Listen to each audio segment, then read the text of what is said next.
So we've started talking about the forces that we need to design our structure to resist due to a tsunami. The previous lecture was about the buoyancy force, the reality that as the water surrounds the project, it may actually try to float the structure out of the water. Now we're going to talk about the horizontal forces that are acting on this structure during the tsunami wave. And these horizontal forces may be either hydrostatic, they may be hydrodynamic loads. So let's talk about the difference and how the code tells us to approach these. Of course, these are heavily based upon the fluid density. The same thing we talked about with the buoyancy is the fact that the fluid of the tsunami wave probably has a much larger density than fresh water. And we're going to use this value of 70.4 pounds per cubic foot for the density of the fluid coming in on a tsunami wave. Now, hydrostatic forces, these are the forces that would be acting if the water were sitting still. One of those is buoyancy, which we already talked about. The other one is the topic for this lecture, which is the lateral hydrostatic force.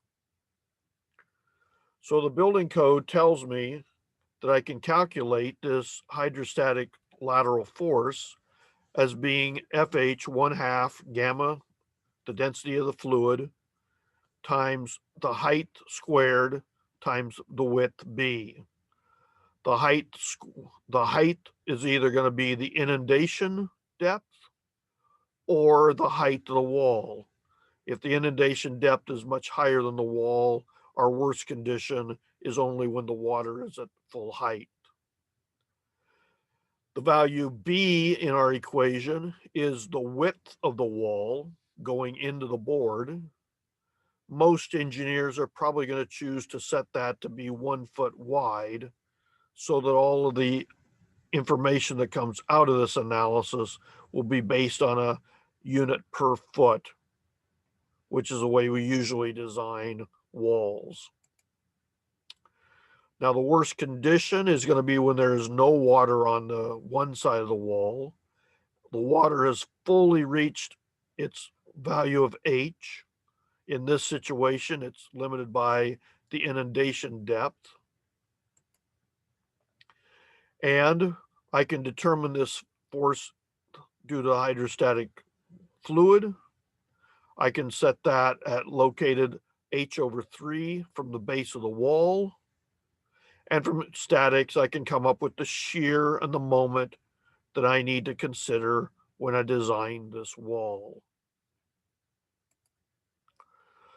If I'm working on an exterior frame, not a cantilevered wall, I'm still going to end up with the same force and the same location of the force, but now I'll have to analyze the frame to determine what the shear and moment in the various components turn out to be.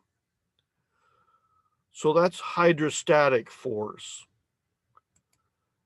But we also need to consider hydrodynamic force. The hydrodynamic force is the force which is due to the inertia of this mass of water pushing past our structure. The code allows two different ways to determine the hydrodynamic force that I need to design for. There's a simplified method covered in section 610.1. There's a more detailed method in 610.3.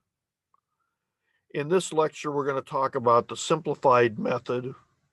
The detailed method is quite complex. It requires the engineering to have completed a grade line analysis so that they can determine the velocity of the water that the location of the project they're working on. My expectation is this detailed method is only going to be used for very large, complex projects which have significant investments in the engineering. So the simplified method tells me that as an engineer, I should determine that there's a uniform pressure acting over the face of the wall, which is 1.25 I of the tsunami, gamma S, the density of fluid, times H max.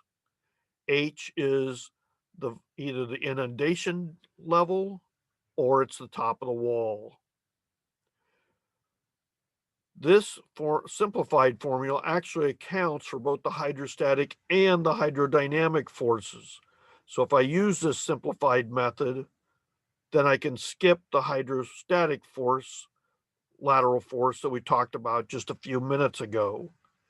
If I use the more detailed method, that's only hydrodynamic forces.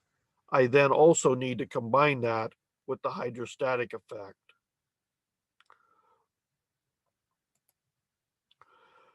So the code tells me that I'm going to use this height of water.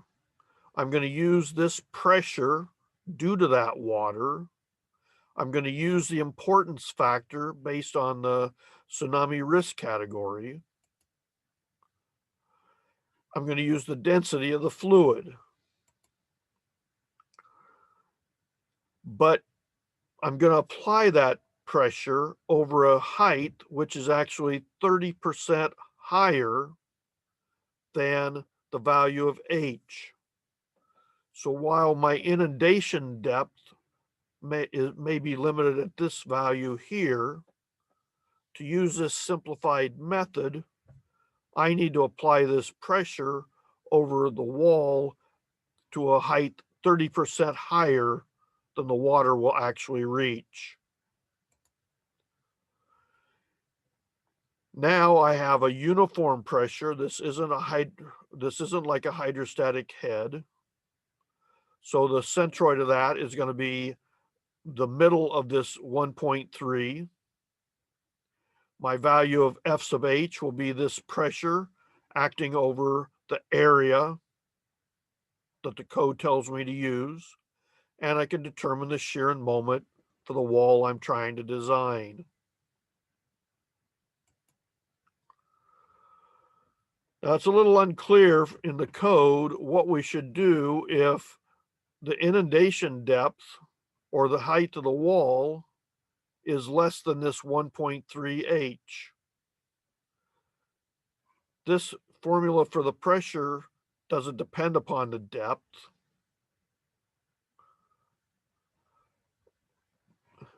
But it does, the force being applied would be this pressure over the area. Should the engineer only consider the area up to the top of the wall? Or should I fictitiously think that this pressure is being applied above the wall? Code's not very clear on it. I think each engineer is going to have to make some decisions on their own as to how they feel like it should be properly addressed. If I'm working on a building, same idea is going to occur as I had with my cantilever wall. I've got this pressure acting on height 1.3 H. I'm going to have to analyze this frame to figure out how much bending moment, shear, what kind of forces these beams and columns need to resist. So water pressure on the exterior of a wall causes the lateral force, the hydrostatic force to develop. That hydrostatic force is based upon a triangular pressure distribution. There's a simplified hydrodynamic method, which also includes the effect of the hydrostatic force. It talks about a uniform pressure acting over an area. It says that area needs to be based upon a height 1.3 times the height of the inundation. The magnitudes of these pressures are increased for high-risk projects. If you recall from the buoyancy discussion, the importance factor does not come into that calculation. Thank you very much.